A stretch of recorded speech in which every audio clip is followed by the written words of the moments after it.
Our hope is this, that from the time the beginning of December started till we get to Christmas Day, that you move closer to Jesus than you were on December 1st.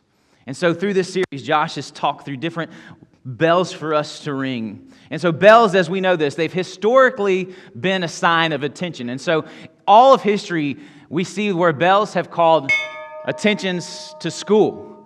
How many of you, when you went to school, you just started to actually learn to hate that bell? Anybody? How many of you loved the last bell of the day, right? That last bell of the day, that was the one you were okay with. Or even in times of church and worship back in the day, they would call for worship. Or we see in history that they would call for a signal of fire or war. But it was always used to cause and bring attention to something.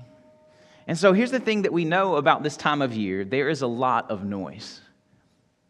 There's a lot of things and people calling for your attention, and bells are ringing. What we've said from the beginning of the series is that what is loudest gets the most attention. What is loudest gets the most attention. And if you have kids, you understand this. If you have more than one kid especially, I feel like sometimes I have 4 boys, and I feel like sometimes there's this competition. Who can get the attention? And so sometimes it's not about what they do. It's just about the volume, okay? Who can say, I'll be honest, they say mom's name way more than dad's name. I slightly am okay with that. And it's that point where she's like, your dad is right here. You see him? And it's just like louder and louder. And they're just trying, right, to get more attention. What is loudest gets the most attention. And so here's my hope today. As we move through this morning, as we talk about ringing the bell, my hope for each of you today, and stay with me and myself today, is that we would all leave full of it. Yep. Just sit in it for a second. That all of us today, as we leave this place, that we would all be full of it when we leave today. Here's what I want you to be full of. I want you to be full of joy. Today we will ring the bell of joy and call attention to joy. But here's, I think, the funniest thing about joy, and the hardest thing and most difficult thing about joy, is that joy has a very close cousin who also rings the bell and calls for our attention. It has a very close sound, and that is the bell of happiness. It rings just like the bell of joy. Now, the question we have to ask is, what is the difference? Right? It's probably something that you've heard before, that there's a difference between happiness. There's a difference between those two things of joy. And so I thought the best way to illustrate the difference between happiness and joy would probably be to show you this picture right here. Yeah, Yeah. So the one on the left is our lead pastor, Josh. He was just hosting. And the one on the right is my brother. No, that's actually me. That's actually me. A little bit's changed, okay, in my lifetime, right? I'll for both of us, yeah. Goatees were cool back then, guys, okay? If you have a goatee today, it's still cool, okay? But I used to be able to, like, do this with my hair, you know? And I work with students in student ministry, and they kind of like some harder music, and I used to be able to, like, do this stuff with them. I can't do that anymore, all right? Here's the thing that I want you to understand, right?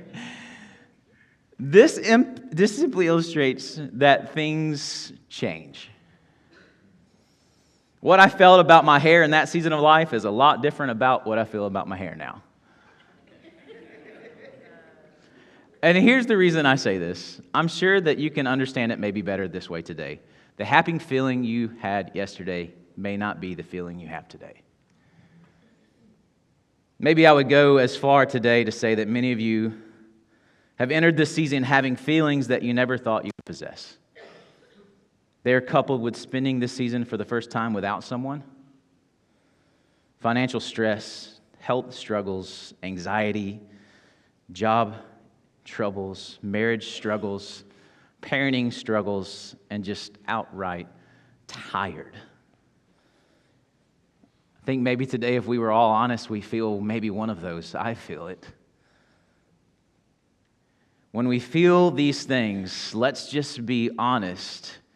When we feel these things, the bell of happiness, it rings. It calls to us.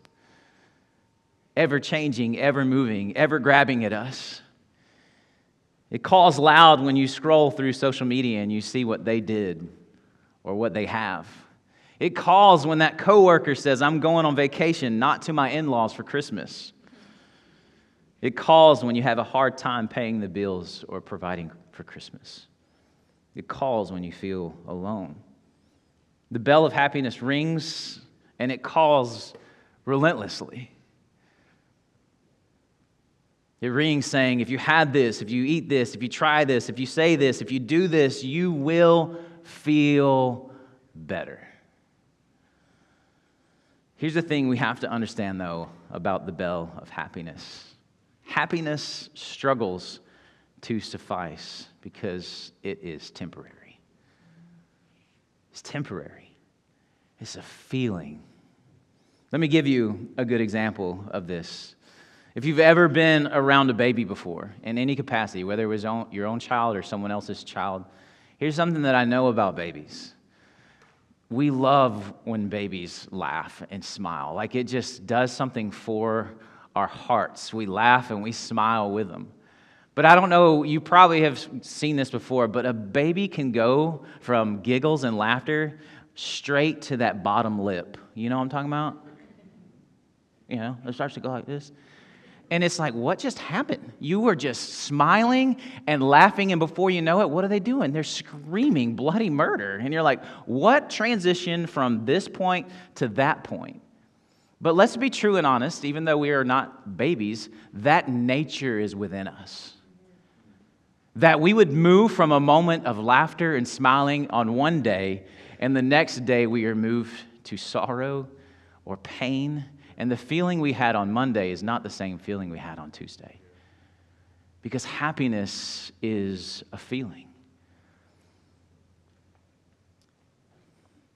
Listen, I want you to know today as we move through this morning, I'm not saying that happiness is a bad thing, right? No one is up here saying, hey, don't be happy. We don't want you to be happy.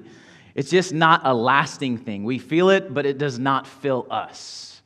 We feel happiness, but it does not fill us. So how do we call attention to the bell of joy that lasts? And I think that what happens is Jesus points us towards this the best. And so I'm going to be in the book of John chapter 15, verse number 11 is where we're going to go. So feel free to go with me. It's on the screen. You can get on your phones, whatever works best for you. But we find that Jesus is speaking, and he gives us this passage here in a second that we're going to pull the whole thing from 1 through 10 to 11 up in a little bit. But I want to focus specifically first on verse number 11. And it says this, Jesus is talking, and he says this, these things have I spoken to you, that my joy may be in you, and that your joy may be full. So before we go any further and we dive deeper into this, we just need to take this verse for a second, and we just need to pull a few things out to understand where we can find the bell of joy. And so before we go any further, I want us to go to this specific space. So in John 15:11, Jesus says, these things have I spoken to you, that my joy. And so Jesus is talking about himself. And so the question is what is Jesus' joy? And so if we go to the book of Hebrews, chapter 12, the second part of verse 2, it says, Jesus, the founder and perfecter of our faith, who for the joy that was set before him, he endured the cross. What was Jesus' joy? You. The joy that Jesus possessed was to go to the cross and to give his life for you. That was his joy. And so when he says that my joy actually, the joy that I have is it's you.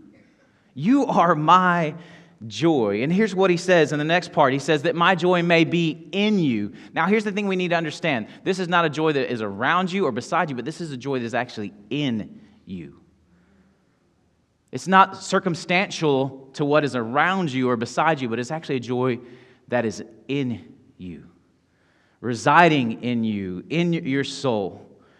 And the next part of this passage, we see this, and it says that your joy. So Jesus moves from talking about the joy from me to the joy that I care about specifically for you. Now, I want to sit here for just a second. I think that sometimes I feel this, and I don't know if you do, but sometimes, I'll be honest, sometimes I feel like God doesn't care about my joy. I don't know if you feel that way. I don't know if in this season, from the circumstances that surround your life, that maybe you feel this way? God, have you maybe even asked, God, do you truly care about my joy? This is the evidence that we have that Jesus gives us. He says that your joy, not only does he care about it, but we see the end of this, it says that it may be full, which translated in the original language, it means filled to the fullest. So the way that I think about this, I have kids, and whenever we go somewhere to eat or even at home and they're filling up their glasses, like, I don't know if you've ever, I'm like, please just don't fill it all the way up. Like, can we leave a little gap? Like, just a small one so that when we go to move it, but Jesus says, no, I want that sucker to the top, filled to the fullest. And so what we find from this passage is that Jesus genuinely cares about the joy of our lives. That joy comes from him, and it is made full through him. Jesus has a true desire for your joy. So we know this, the joy of Jesus within you makes your joy complete. The joy of Jesus, his joy that exists, it makes your joy complete. So the question that I have for you today, is this: how do we all leave full of it? How do we walk out of here today ringing the bell of joy and leaving full of it? How is that possible? And the best way we can do that is we actually go back to that passage. And in the beginning of John chapter 15 and verse number 11, it says this: these things have I spoken to you. So we see these things, we know that we have to go backwards. So if Jesus brings up this passage and says, okay, here's how the joy is going to be made full. These things I have spoken to you, that my joy may be in you and that your joy may be full. The question that we have to ask is, what are these things? What are these things? And I love the fact that we can go backwards and we can go to the book of John chapter 15 and we can go to the 10 verses before this in chapter 15 verse 1 through 10, and we see a common word. You see it? Abide. And so 10 times before we get to verse number 11, 10 times before we get to that your joy may be full, we see this word abide. This word abide simply means this: do not depart from. Do not depart from. I'm going to sit here for just a second. Jesus says these things I have spoken unto you, so your joy may be full. And at the heart of this is the word do not depart from. Can I ask you a question today? As we think about the bell of happiness and the bell of joy,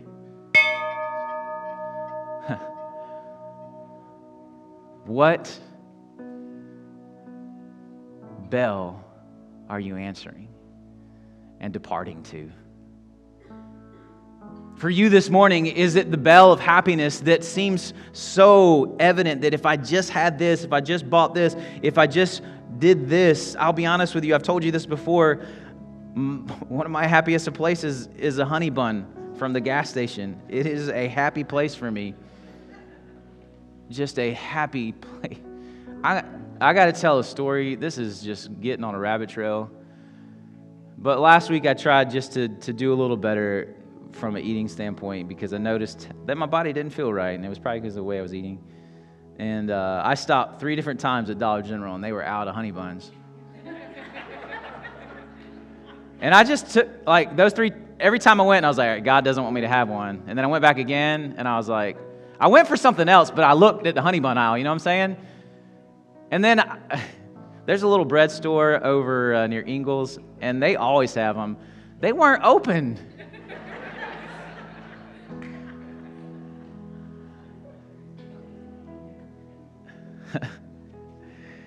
You know, it's super humorous. I will say that later on in the week I failed because Dollar General got a whole stack of them suckers.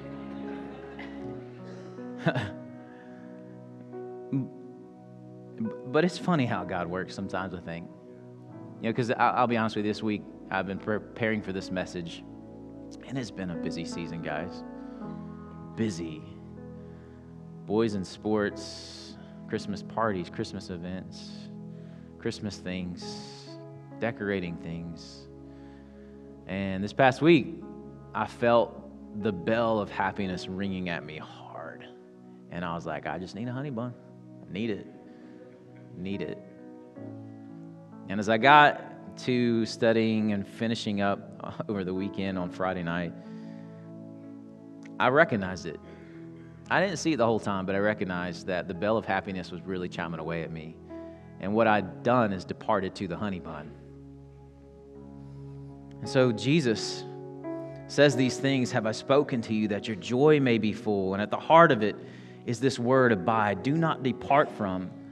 And so the question that we have to ask is, do not depart from what? And in verse number 9, here's what we find in verse number 9. It says this, as the Father has loved me, Jesus is talking, so have I loved you. Abide in my love. Do not depart from my love.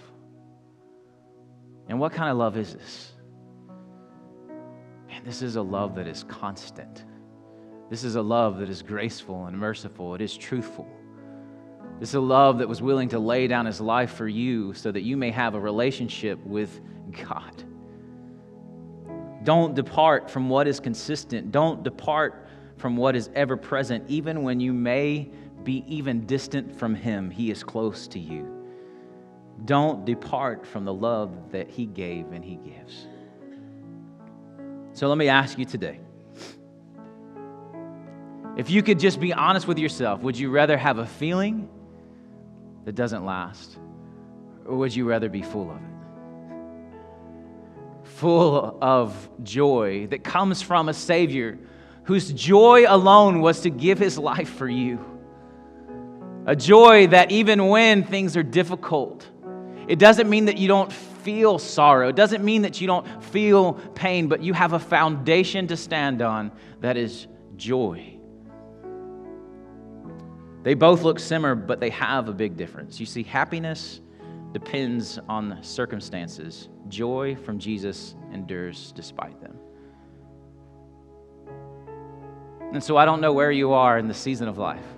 I don't know if for you it's the busy, or if it's you, the family, or if it's the finances, or if for you it's just feeling alone. But for you, the bell of happiness continues to ring and ring. And for you, it may not be a honey bun. For you, it may be going to buy more things, or it may be binging on social media. It's endless, the things that happiness calls to us. But today, my ask for you is that you would not depend on happiness because of its desire just to change and make your circumstances feel better, but to depend on Jesus for joy. There are not enough things to keep you happy. That feeling will always need another ring. Let's ring the bell of joy, and let's all leave full of it today.